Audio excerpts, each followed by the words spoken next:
Is All right. on. Thank you so much for being here, Dr. Al Amoor. I feel like I'm already mispronouncing your name. Thank you for being here, and we're looking forward to learning from you. Over to you. Thank you. Hi, everyone. My name is Izat El Amoor in full Arabic pronunciation, and pronouns he, him. And I am right now in my town called Ksefe. It's in the south of Israel, Palestine, or in what some would call inside Israel proper. And just to kind of locate you all geographically, it's a 25-minute drive from the Dead Sea, which means that it's in the Naqab or Negev desert in the south. There unfortunately isn't much around here. But yeah, I there is so much that I can talk about, but I also would like to say that people are welcome to stop me, leave questions in the chat, and I don't know, like this is not meant to be a lecture or a talk. I would like to have more of an engaged kind of discussion, and especially if you have any questions, I'm happy to answer and engage with those. But quickly, for my own kind of personal story, I am 35 years old. I lived in total almost 12 years in the US, all as an adult. And those years, I was always somehow engaged with academia for most of them. I had the chance to teach Arabic for a year. So I lived in Rhode Island. I got my master's in Cincinnati, Ohio. And then I also got my PhD in New York. I also lived in Arkansas, and in non related kind of ways, I also lived in Arizona and in Hawaii. The reason I moved to the US to begin with was when I was much younger, I actually thought that I needed to get out of here as a survival mechanism because I was fully convinced that I cannot be queer in this space, which is my town, my community, this whole country, this whole region, whatever we want to call it. And thank God for getting older, wiser, and reflecting on things and experiencing things that I actually don't see it anymore like that at all. And yeah, so that's pretty kind of broadly what I do. Professionally, I am a professor of sociology. I'm trained as a political sociologist, but I also quit my job in May, just 4 months ago, because I was working at a college in Arkansas where I was working under a president of a college who was a vocal Christian Zionist that I could not really get along with. And I tried, it ended up not working. And I'm happy to share much more detail on that in just a little bit. Research wise, I look at LGBTQ people in the Swana region broadly, but also specifically in Palestine.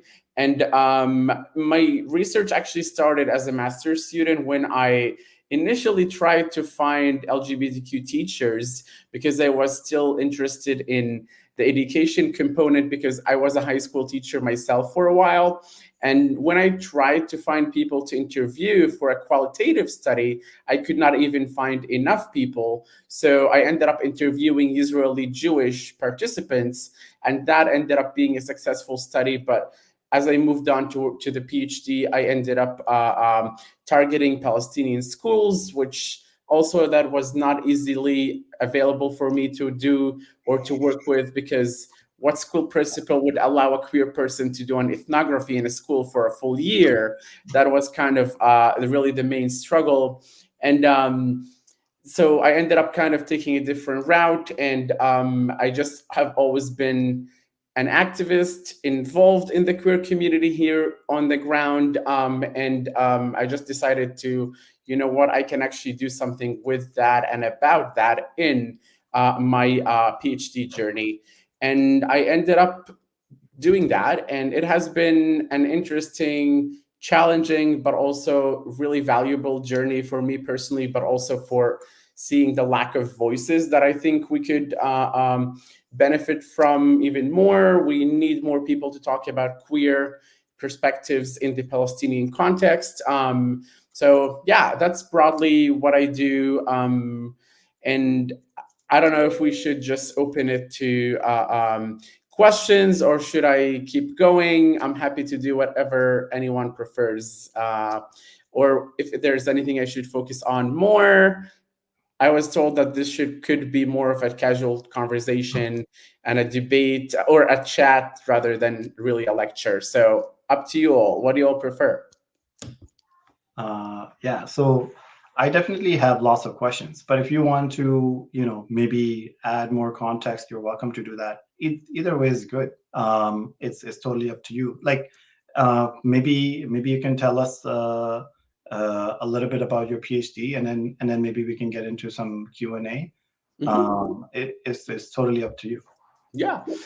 Yeah. So for the PhD, what I did was I wanted to look at the kind of conflation or struggle that LGBTQ Palestinians face, which is how do we address homophobia in our societies without risking that being weaponized by the Israeli pro Israel camp, which really tries to take advantage of it in order to justify the overall aggression and human rights violations and occupation against Palestinians. And it all really kind of I always wanted to do something with it, but I also was really confused when I was much younger. So when I was 19, I knew and was introduced to El Qaus and Aswat, the two leading LGBTQ groups here in Palestine. And those two groups, for me being much younger at the time, they were too political and I was kind of lost in their work. Um, and I remained in their circles. I still got involved. I also was more active in their social spaces, not necessarily always in the activist spaces. But as I got more and more education leading toward to the PhD, that's when I realized that actually there's even more to do with what these two groups have been doing. So this is really what led me ultimately to wanting to take that political route of what can the queer political struggle in Palestine look like alongside the overall collective Palestinian liberation struggle, and how can we really look at it in different ways. So that led me to the my dissertation for the study was basic for my dissertation field work was an ethnography with both El Qaus and Aswat, and also interviews. So I ended up interviewing LGBTQ people. They were self-identified, 18 to 45 age wise. And then I also ended up meeting them in north of Israel proper, central in Israel itself, south, but also, of course, in the West Bank and East Jerusalem, and the Golan Heights, which are not really part of Israel, but people who are living in the Golan Heights, unfortunately, or not, I don't know, it depends on who you ask there. Most of them are actually integrated into the Israeli economy, and they function also as the way the minority of Palestinians in Israel function in a lot of ways. So I also interviewed a few people from there as well, and I do address this kind of difference in my study. But there was also a lot of variation in my sample in terms of not only the age, the region, there was also a variety in religion, in political opinions, and approaches to how the Palestinian queer liberation should be approached, and how it should be really kind of what are the goals of it should be, seeing the complexity of us living in this political occupation apartheid kind of reality, but also realizing that our own communities are also homophobic and can be hostile towards us.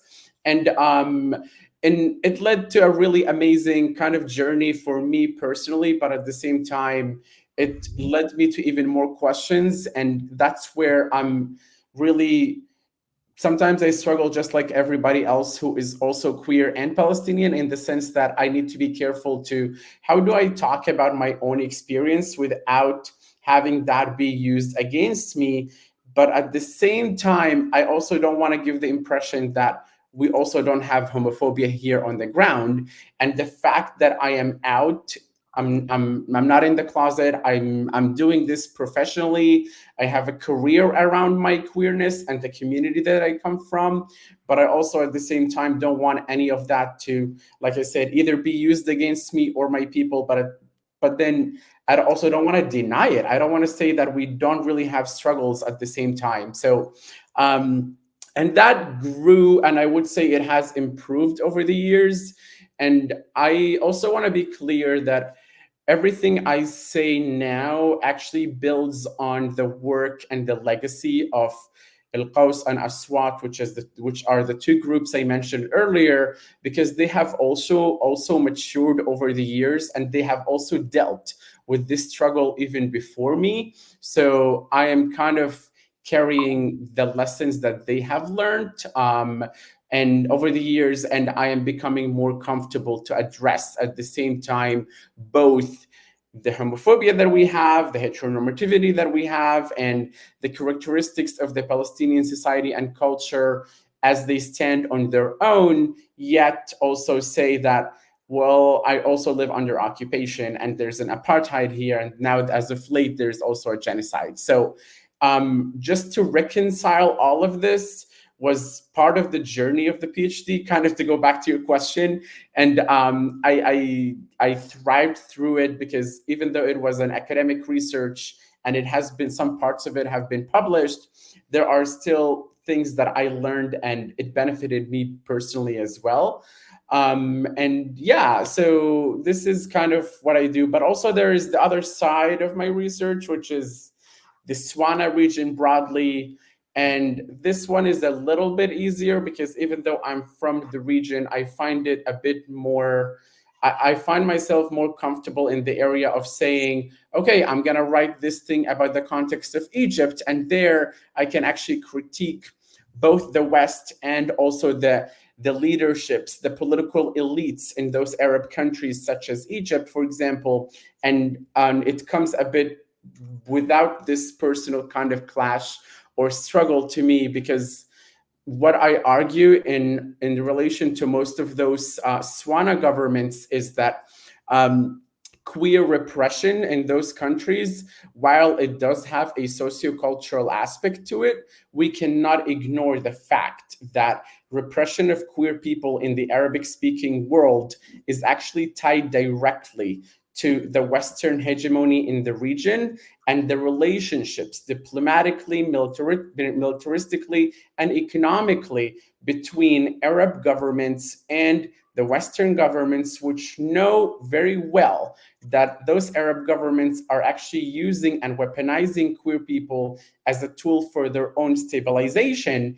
And this is where it really goes to say that, yes, maybe we do have some problematic aspects in our own cultures towards queer people, yet the reason that progress is really that slow is actually tied to what the West does in and with our region, and we should not be willing to ignore that. And that is why, in the case of Egypt, for example, queer activists in there have been asking and demanding that the US and the West should stop funding the Egyptian regime, for example, which I don't know if you all knew this, but Egypt is the second largest recipient of the so-called military aid after Israel. The war on Ukraine changed those numbers and those rankings a little bit, but Egypt is pretty much almost back to being the second largest recipient of military aid after Egypt. So, and we know what this funding does and what it gets used to. It's framed as a war on terror, or it's framed as this kind of stabilizing, democratizing, whatever process.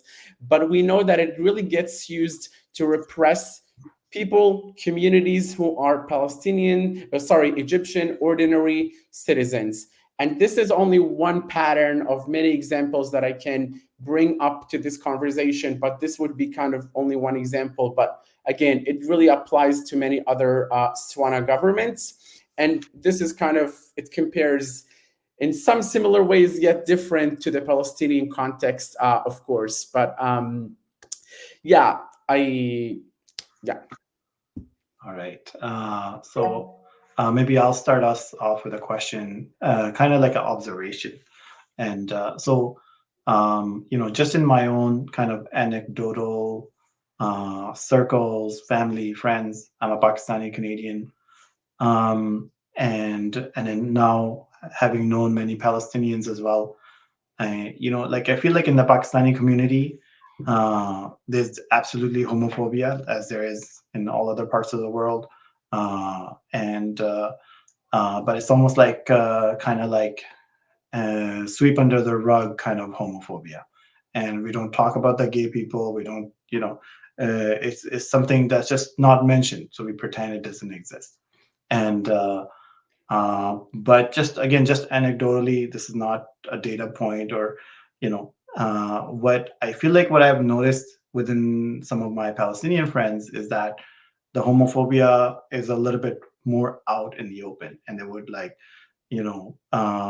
talk about it more casually. And I wonder if the Israeli pinkwashing is possibly the root cause of that. What are your thoughts on that? I would say it's a yes or no, and no, just because I think there are other factors such as Palestinians are definitely living under occupation and apartheid. That's a fact.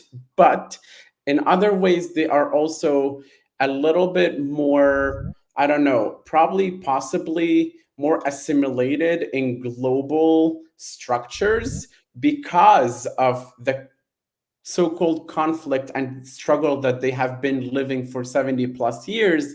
And therefore, yes, to your question, that meant that because of the weaponization of the queer discourse, that meant that, yeah, homophobia had to come up, discussion about queer identities had to come up more. At the same time, I would personally argue that Palestinians have a history of being intellectuals. They have also always had a secular movement. They have also had a, not necessarily a Western influence kind of movement, but they have also had a lot and many thinkers and leaders who, probably because of the broader Palestinian struggle, they have also encouraged the mainstream Palestinian culture in a lot of ways to think and challenge their own thinking and often their own culture. And that could also be part of why the this discussion of LGBTQ identities and people did not really happen under the rug, like you are saying. And the way I see it also is that a lot of specifically in the Palestinian citizens of Israel case, even though Israel does not really protect us in a lot of ways when it comes to queerness, because a lot of people, for example, will say, well, you are able to be out of the closet because you're actually a Palestinian citizen of Israel. But here is my usually response. I say, first off, if Israel truly cared about this privilege or hypothetical or whatever privilege that I'm supposedly receiving by being a citizen in Israel, I would see that Israel would care about Palestinian citizens of Israel in other ways. And we don't see that it cares about us as Palestinian citizens here in, for instance, areas of housing or employment or even urban planning or allowing our own towns to grow further. But that's all just to say that sometimes Palestinian citizens of Israel, even though they have a bit more exposure possibly to some of the queerness that happens in Israel here proper, but that includes things such as, I don't know, maybe in June during Pride Month, you do see in some Israeli towns a lot of roads and streets would have pride flags all over them. That doesn't necessarily mean that people talk about it publicly more. It, in fact, if anything, yeah, it could just mean that homophobia is more expressed outwardly just because of that rejection of the threat of the extra visibility of queerness. But also at the same time, the Palestinian citizens of Israel and the mainstream Israeli Jewish societies are very segregated as much as they are also forced to interact and be with and amongst each other. They're often really more segregated than not. So whatever happens sometimes in some of those big cities, Tel Aviv, or even in Beersheba, which is next to where I live, that discussion does not really seem to affect the levels of homophobia in an evident data kind of based way that I can argue for myself.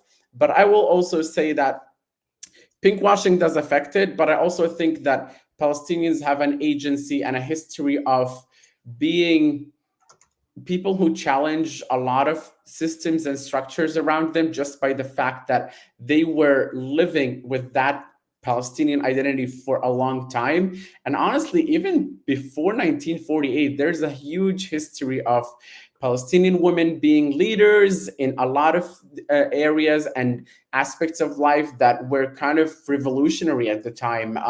So that would also just be one kind of other example that would kind of help explain why we may have not made it to in the sense that we are not equal to the mainstream Western societies when it comes to how we embrace LGBTQ people, yet at the same time we just talk about it more than other places, like you would compare, for example, with Pakistan and other places.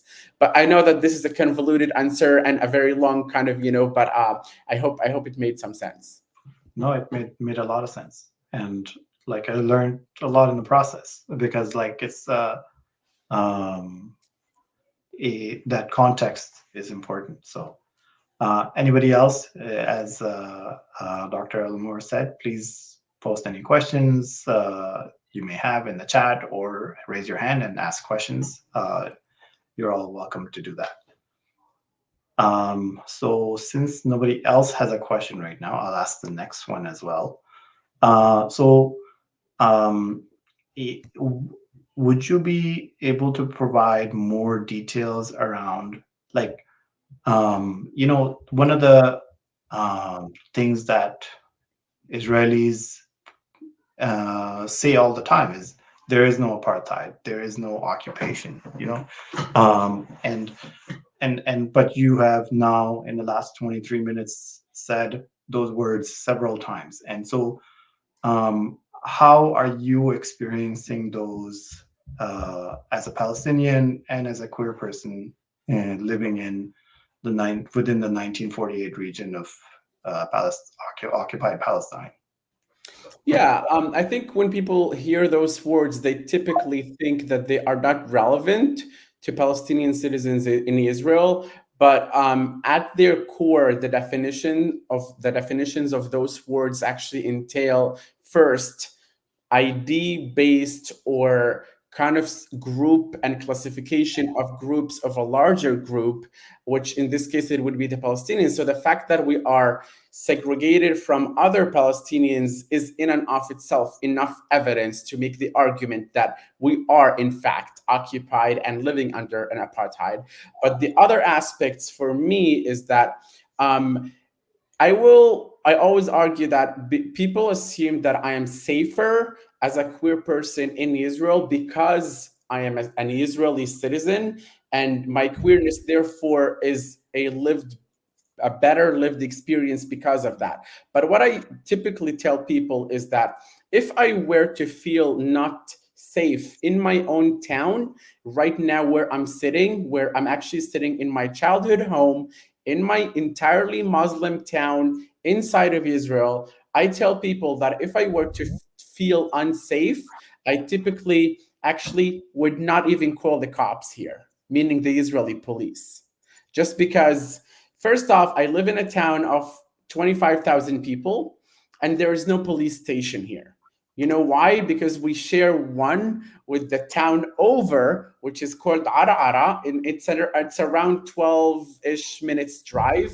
And those two towns share one. So even if calling the cops here, there's enough evidence that shows that because of the nature of the violence that happens in some Palestinian communities here inside Israel, that typically means that the police prefers that the real risk of whatever event is going on has kind of passed, and then you have the police show up. So if I were, as a queer person, to actually call the police and be like, hey, I'm actually kind of being threatened right now, they will probably not show up as fast as you would think the police would show up in wherever you're all sitting, wherever you all are. So this is usually my first go thing. And the other thing, the idea that, and this is comparable to, for example, the way African Americans in the US do not necessarily feel the need to call the police when they face certain, say, for example, women who are African American and they might face a domestic violence kind of issue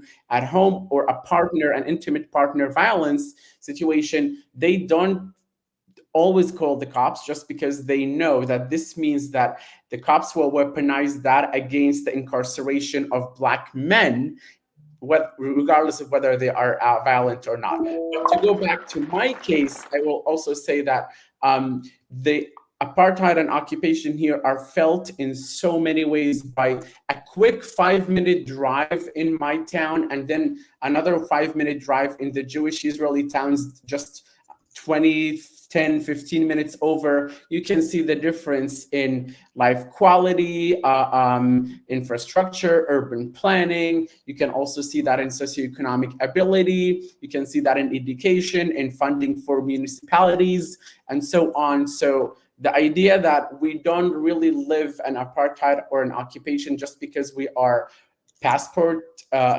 holders of the Israeli passport, sure, there might be some privileges to that, but I wouldn't heavily rely on those to say that we are just happily living here as Israeli citizens, because we are not. I am not anyway. So yeah, and I know that there were some questions in the chat. Should we look at those, or do you want to talk Yeah, we can just go through those in order. Yes, please. So they came in. Okay. So Reem is saying Palestinian micro liberation has been thwarted by the occupation as much as the macro liberation. I fully agree. Thank you for saying that. Jana is saying, I have a question from my wife who's listening next to me. She asks, how have you seen the progression of pinkwashing in the last 15 to 20 years? Pinkwashing has grown more aggressive since October 7th, that's for sure. But then it kind of slowed down just because it was not really the scope of the violence and the genocide was so aggressive that it did not really it just went into the shadows. But originally, when it really started, it happened alongside, I'm talking about 20 years ago, it happened alongside the process of when societies switched from being heteronormative to homonormative, which those two phrases for some people might sound very confusing, but it's the idea that think about what the world was like prior to whatever we have now when it comes to queer politics. The idea was that queer people are still repressed, that they have the structure, the main one that they face when it comes to gender is heteronormativity, meaning that we live in the assumption that everyone is heteronormative and heterosexual, I guess.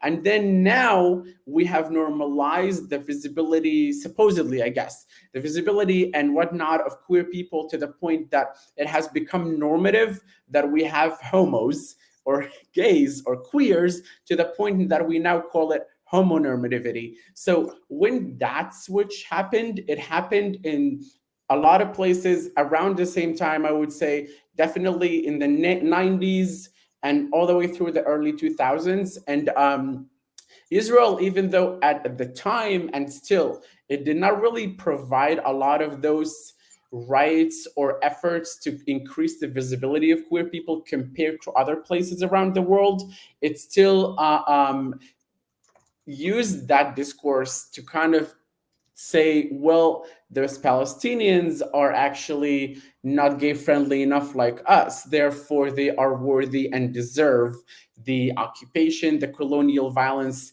committed against all of them, queer and non-queer alike. Except though that when we think about how pinkwashing evolved, even when we look at what has been happening since October 7th, but even way before that, the tropes have been pretty similar when it comes to what are the foundational ideological kind of schemes that allowed for pinkwashing to even emerge, which is, in other words, to simplify this is Orientalism, meaning the colonial ways of thinking of the Middle East, or what I prefer to call West Asia, because the Middle East is a colonial term.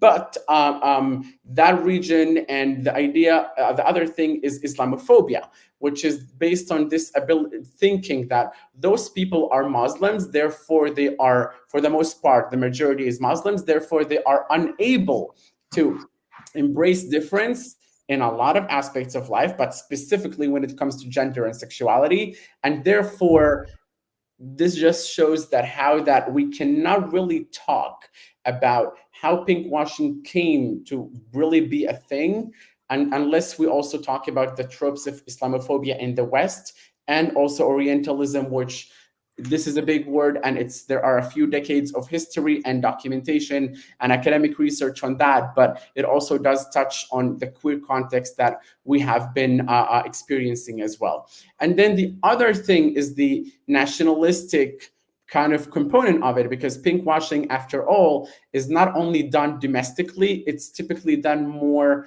on the global diplomatic kind of stage. So it does have this component of serving the nation state. And Israel is known for manipulating every possible thing that it can come across in order to really kind of just go on with its Hezbollah, which Hezbollah is a Hebrew word, which really actually really literally means kind of, I don't know, maybe explaining. It's from the verb lihasbir, which is to explain, I guess. Yeah, so this whole propaganda kind of scheme is really, there are a lot of examples that we could list that show how that it has gone above expectations in terms of what you would think a typical diplomacy or a typical propaganda, or even, like, I don't know, tourism campaigns and whatnot that you would think a state would typically follow. Israel has always been creative in that area,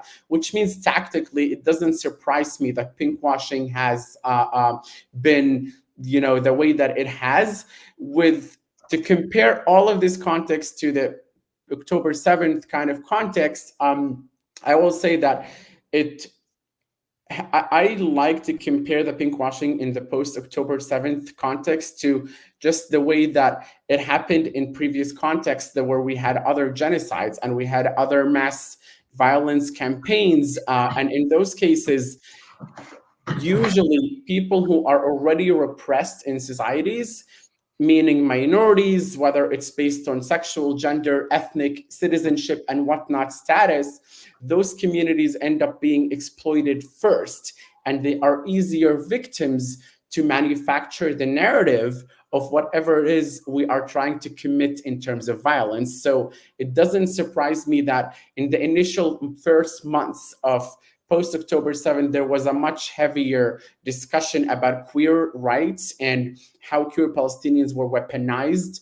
to kind of justify the genocide. And now it kind of vanished, just because on the Israeli side, at least, this narrative manufacturing process has taken place in the first few months. And now, if you walk around the Israeli society, it's not something they even question or discuss for the most part, just because for them, yeah, that's an intuitive kind of line of thinking. We just think, okay, they are not queer friendly enough for us by our own standards. Therefore, that just makes sense that they are incapable of being peace partners or peaceful neighbors or whatnot, people that we can actually live in the same region with. So this is really what I think of pinkwashing is. And to kind of also add to the other word here, which homonationalism, which is a word that was really coined to kind of build on homonormativity, which I mentioned earlier. Homonationalism is similar to pinkwashing. It has its own complexities, but it brings or calls for the word exceptionalism, which is the idea when certain governments or nation states think that they have this exceptional ability or status to determine who's worthy of what and how queerness fits into that, or when we use queerness as a parameter for whether people are worthy of sovereignty or not. And this is really what happens with the Palestinians, because pinkwashing in and of itself is a practice, but ultimately it aims to kind of go to that idea of homonationalistically using queer people to say, you're not even worthy of a nation, you're not even worthy of self-determination, and therefore we are just gonna try and be here and play whatever games we are trying to play and say that you're just not worthy of, because of your queerness and because of your attitudes to queer people, you're just not worthy of really being given independence, let alone the violence that we are also practicing against you. So, yeah. Thank you. Another question from Dr. Reem Ayubi. How did your perspective change over time, especially living in Palestinian? Would you love to hear about it? Any thoughts for diaspora Palestinians? Sorry, was someone saying something? No. Okay. Sorry. For me, the issue of overtime is a huge deal. Like I said, I legit, when I was younger, I thought that my community and my people is my problem. Therefore, I should avoid it by all means necessary. And therefore, I moved to the US. And I'm now back in Palestine, Israel, and I am in my town with my family in my childhood home, and my family knows that I'm gay. I am listening and talking very loudly right now. My brother and my mom and my sister are all somewhere here within a few meters away. They can hear what I'm talking about. And the idea for me, what really changed over time is the idea that I learned that my survival doesn't mean that I have to fit in the Western queer patterns. And I also learned that Palestinians as a culture and as a society, they don't function by simply disowning their own family members or their own community members. And I can tell you a lot of stories that we don't have the time to share now, but the idea that when I look at the community that I come from and my own family experience, I learned, unfortunately, a few years late, because I was already living in the US at that point, but I learned that they will do anything to solve whatever conflict is going on before they let someone just completely vanish and disappear from the family and the community.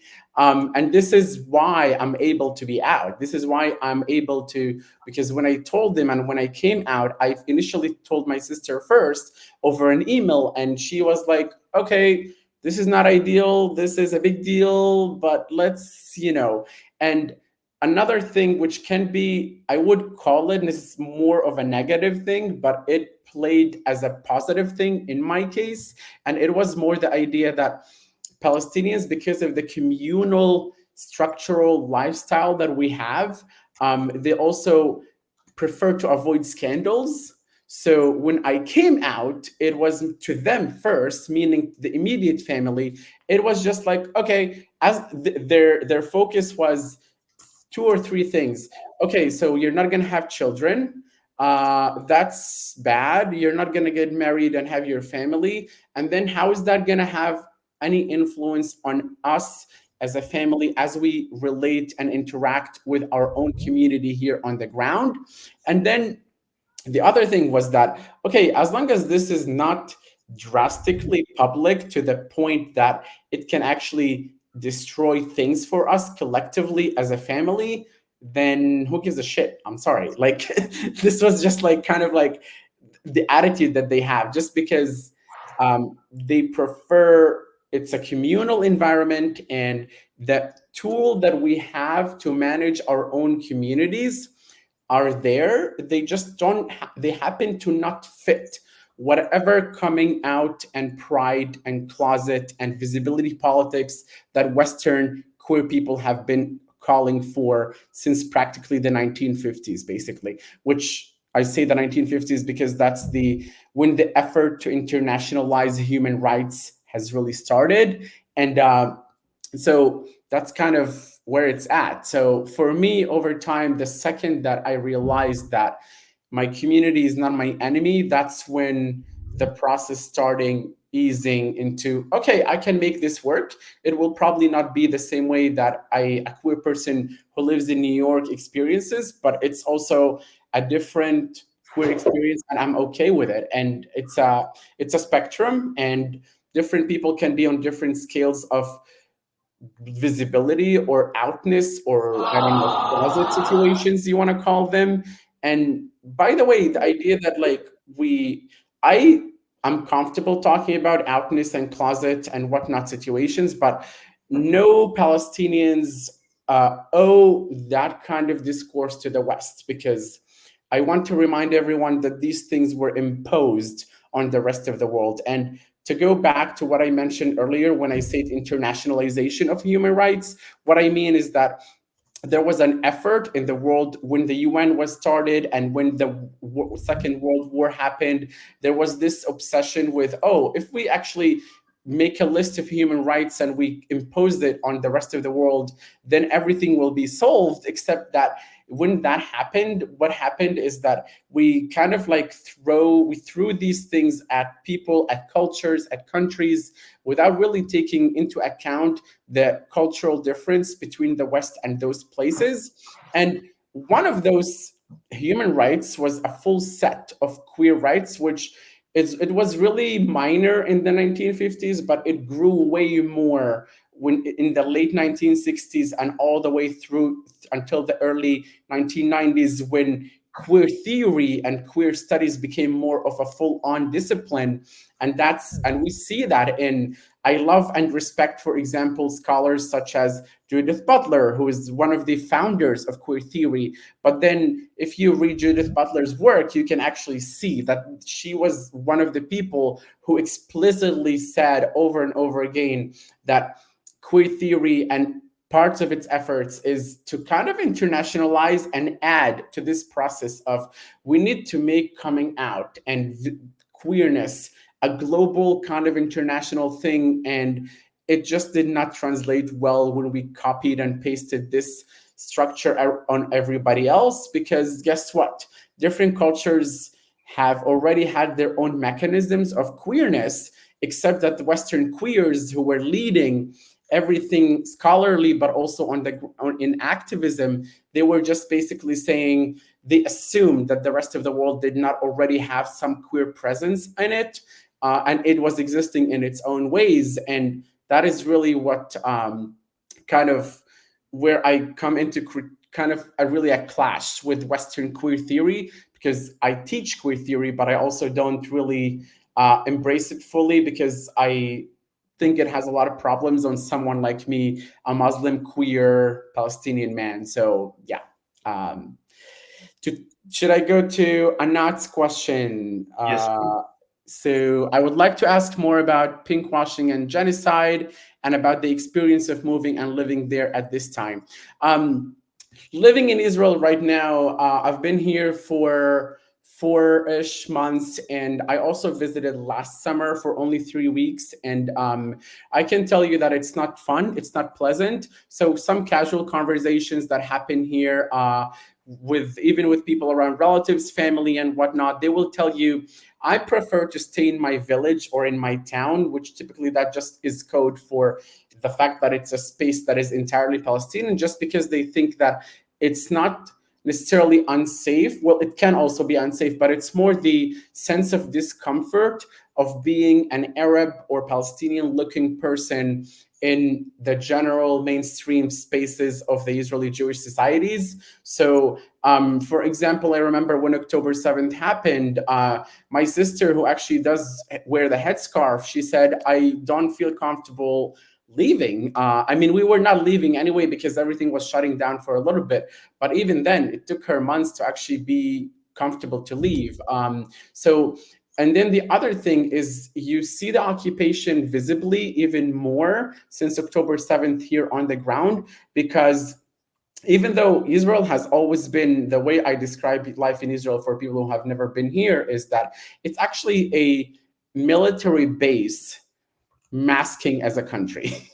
In the sense that, if, for example, if you go to main central bus stations, I'm talking about terminals, which usually have thousands of buses that go in and out of them, you would easily find that the majority of the people there are actually carrying weapons and are wearing uniform. Especially on Sundays and Thursdays when these people are on their ways to military bases. But this is just a reality I was born into. It was visually always around me. What really changed since October 7th is the amount of Israelis who are carrying weapons. And they are not necessarily active soldiers, but they do carry weapons legally just fine. And a lot of these people will say, well, in case there is some kind of an attack or whatever. So you can imagine what that makes me and a family like mine really feel when it comes to why would we even want to leave our town unless it's absolutely necessary. The other thing I will tell you that on the queer side of things, I've always had some sort of discomfort with being able to connect with Israeli Zionist people who are in the queer community.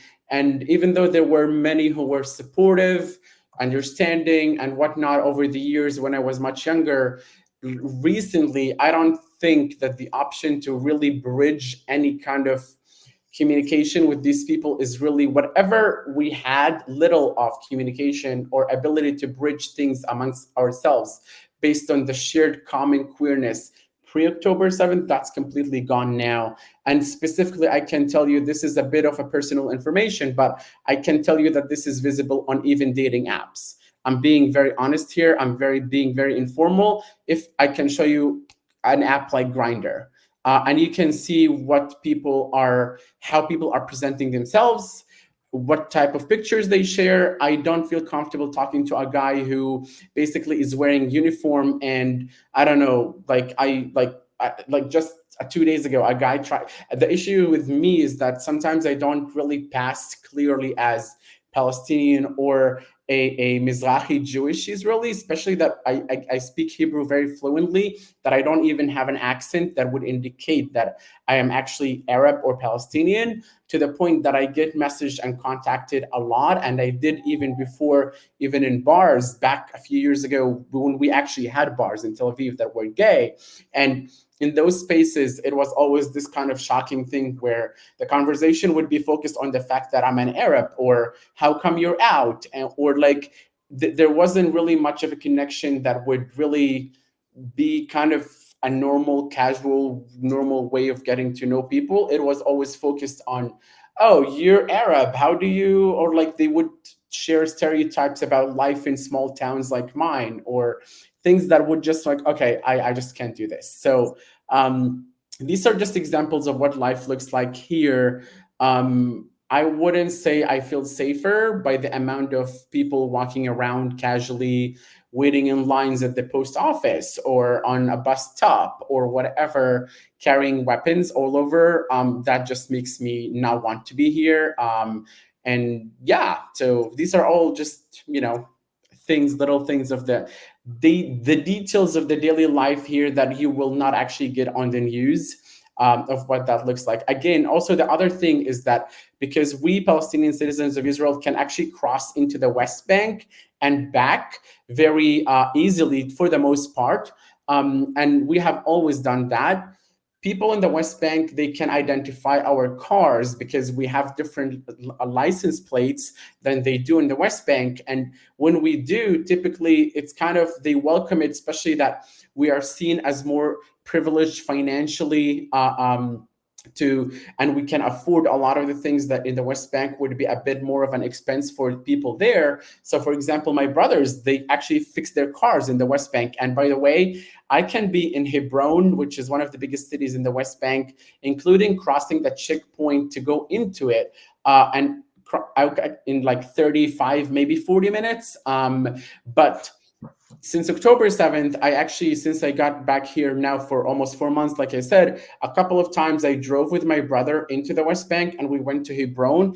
One day, it was entirely just to eat and walk around and whatnot. And you can see that he had to check with my other brother what are the hours they actually the soldiers start stopping at the entrances of the city, in a way that it could mean that we may not even be able to exit the city to come back, cross the checkpoint, and go back into Israel. So the reality is that even though we're not living under the same level of occupation as people in the West Bank, we're also experiencing some kind of a privileged level of being occupied, if you want to call it that way. It's just very bizarre and dystopian that that day. I remember we drove into Hebron itself, and my brother was like showing me some sort of a gate with huge cement blocks, and he was like, "This is where they set up the gates that basically mean that everyone inside the city itself gets in caged basically." And that was like, oh yeah, if we were to drive here past 6 p.m. we would probably just have to be here the whole night and we would not be even able to go back into Israel. So this is kind of just what it can look like for on my end, for people who are again perceived to be privileged on the Israeli side, because we are Israeli, because what are we? This is just, yeah. So Anat, I hope I answered your question. I also see that you added a comment about living in the US. I will I will say that I'm happy I left the US. I don't regret that decision, despite the difficulty of being here. Just because the last job I had was actually in Arkansas.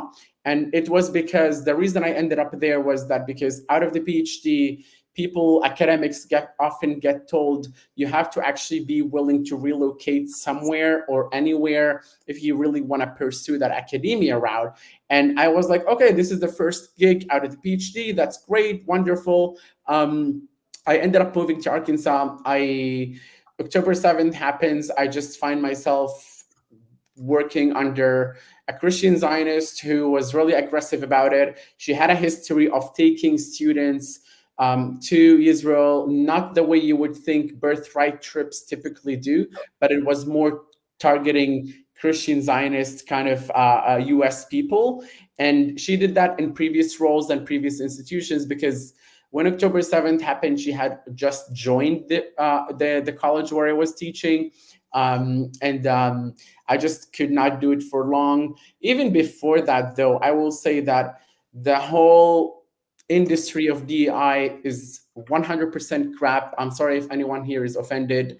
It's absolutely bonkers. I don't believe it. I don't buy it. I don't see it doing anything. So I don't know, like the idea that it's the people in the US, I guess what I learned after all those years being around them is that they are not concerned much about what happens outside of their borders. When you confront them that you cannot separate whatever domestic issues are going on right now with you from the foreign policy of your own government around the world, they will refuse to see the connection. And the idea that they will always see someone like me as an immigrant, as an outsider, as a someone who can kind of like, oh, we saved you because look at you, you're being comfortably queer here. No, I'm fine here, queer in Palestine as well. And the idea that they always ask me about coming out in the closet, and I'm like, I don't think I owe you that, in a way that they think that I'm only able to come out because I'm in the US, or that because I would face some sort of violence at home. That was also kind of really typically problematic. And yeah, so the idea that people don't see that their own struggles and problems, whatever it is, healthcare, abortion, transgender rights, and whatnot, as directly tied to what their government does outside of its borders is insane to me, and I don't know why they think it's this complicated, or they don't care or want to listen or learn or educate themselves. But yeah, I'm happy I left the US, and I will probably not come back easily, just because I don't think it's a livable place for someone like me right now. All right. We're coming up to our to the hour. Great conversation. Karina mentioned that she'll be moderating a community gathering, talking about why foreign policy doesn't matter to them, to Americans. So that should be interesting. Karina is often involved in community organizing and doing great work. Thank you for that. Do we want to leave with any final thoughts that maybe we didn't cover, Dr. El Amoor? To make this less about myself, I do want to say a few things. If people have just one more minute, to how to actually talk about queer Palestinians and what to do to be a better ally to queer Palestinians, which also touches on Palestinians generally. The first thing is to recognize that the queer struggle in Palestine is not separated from the broader Palestinian struggle for liberation. These just are inseparable, despite of anything that I said earlier, which is the sociocultural versus the decolonial components.